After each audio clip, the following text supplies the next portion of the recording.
Knicks family, what's poppin'? It's your boy. Last night, the Knicks defeated the Minnesota Timberwolves 120-107. And here's my 5 takeaways from the game. Number 1, the Knicks were hot from 3 last night, ladies and gentlemen. They were 19 for 48 from behind the arc. It's 39.6%. They took more threes than twos. The Knicks only took 89 shot attempts.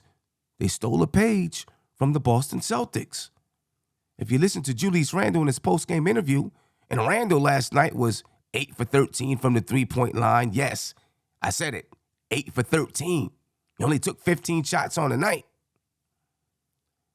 Derrick Rose told him, hey, the Celtics made 27 threes. We attempted 27 threes. We're not going to win that way. Derrick Rose also let him know Tom Thibodeau is giving everybody the green light, so use it. That's what Julius Randle did. That's what the Knicks did. My question is it sustainable? Can the Knicks take 48 three-point attempts and make 39 to 40% of them night in and night out? I'm not so sure. It begs the question. My last 5 takeaways versus the Celtics, I said the Knicks didn't have the firepower to deal with a team like the Celtics.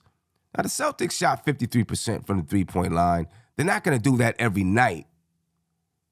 But can the Knicks shoot at a 40% clip when they're taking 48 to 53s a game? We'll see. We will see. It's tough to do. But the Knicks have been, the last few years, a good three-point shooting team. They just didn't take a large amount of attempts. If they're changing their stripes and they're going to take 48 to 50, they got to be accurate, ladies and gentlemen. Number 2, the Knicks' big 3, Julius Randle, R.J. Barrett, Jalen Brunson. They scored over 70 points combined for the second game in a row, ladies and gentlemen. Last night, Julius Randle, 31 points, 8 rebounds. R.J. Barrett, 22 points, 5 rebounds, 5 assists. Jalen Brunson, 23 points, 8 assists last night against the Celtics. Randle had 29 points, 9 rebounds. R.J. Barrett, 27 points, 4 rebounds, and 4 assists. And Jalen Brunson had 22 points and 10 assists. If the Knicks' big 3 can perform like this night in and night out, the Knicks will always have a chance. Then it's up to the other guys. Last night, Obi Toppin, 15 points, 7 rebounds, 4 steals, 3 assists, filled up the stat sheet. If other guys can step in and play their roles, they're going to have hot nights. Sometimes they're not going to have hot nights. You got guys playing defense. You got guys like Hartenstein hustling. Maybe the Knicks will have a chance to produce a higher octane offense with more firepower. Ladies and gentlemen, I know I said they don't, but maybe it can develop. Number 3, the center position. Last night, Tom Thibodeau started Jericho Sims. Versus the Celtics, he started Isaiah Hartenstein. One can only imagine why he made the change. Here's my theory. 2 theories, as a matter of fact. First, maybe he felt like Sims could match up a little bit better defensively against Karl Anthony Towns. 2, Jericho Sims plays a similar game to Mitchell Robinson.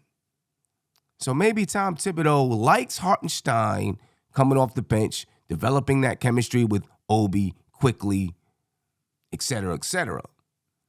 And since Jericho Sims plays a similar game to Mitchell Robinson, you put him in that starting unit, he becomes a de facto Mitchell Robinson until Mitch actually comes back and reclaims his spot. This way, the starting unit doesn't really miss a beat. The bench doesn't really miss a beat. Because there's a lot of changes going on, right? Evan Fournier's now on the bench. Cam Reddish is in that starting lineup. And if you have too many changes going on at the same time, the entire team can become discombobulated. We'll see versus the Brooklyn Nets if Jericho Sims continues to start. If Jericho Sims becomes that starting center for now, I think it does make sense for Jericho Sims to start and Isaiah Hartenstein to continue coming off the bench. Although I really do like the potential of Hartenstein in that starting lineup, ladies and gentlemen. I'm not going to lie, at least for now, because I like his ability to spread the floor. I like his hustle. I talked about that lineup in the last 5 takeaways versus the Boston Celtics of Jalen Brunson, R.J. Barrett, Cam Reddish, Julius Randle, and Isaiah Hartenstein.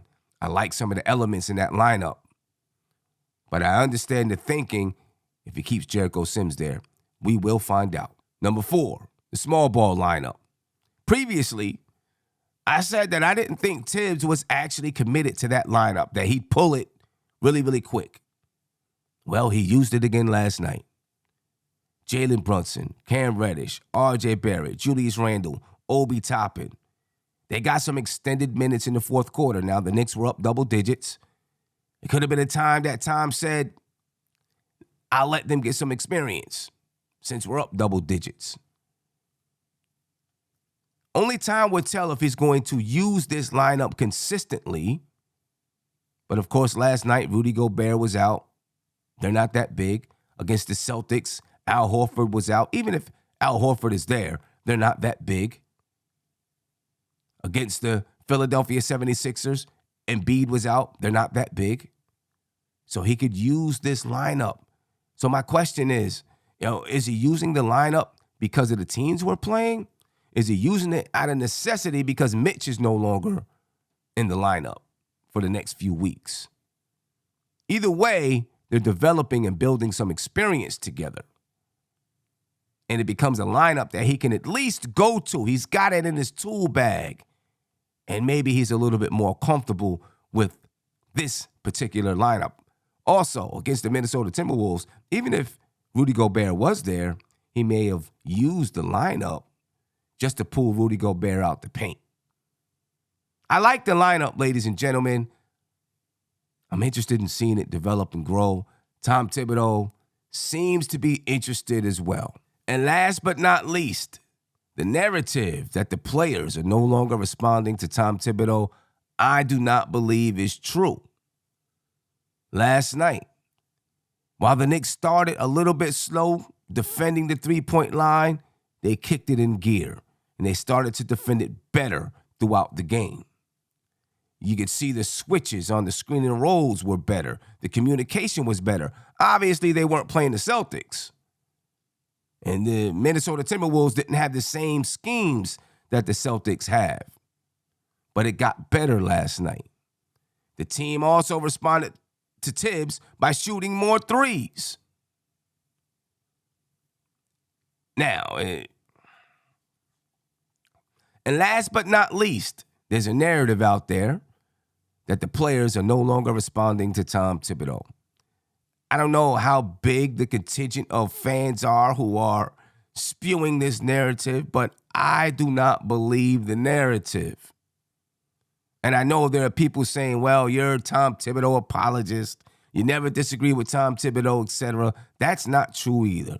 I will come at Tom Thibodeau the same way I'll come at Obi or Mitch or Quickly or Randall or RJ.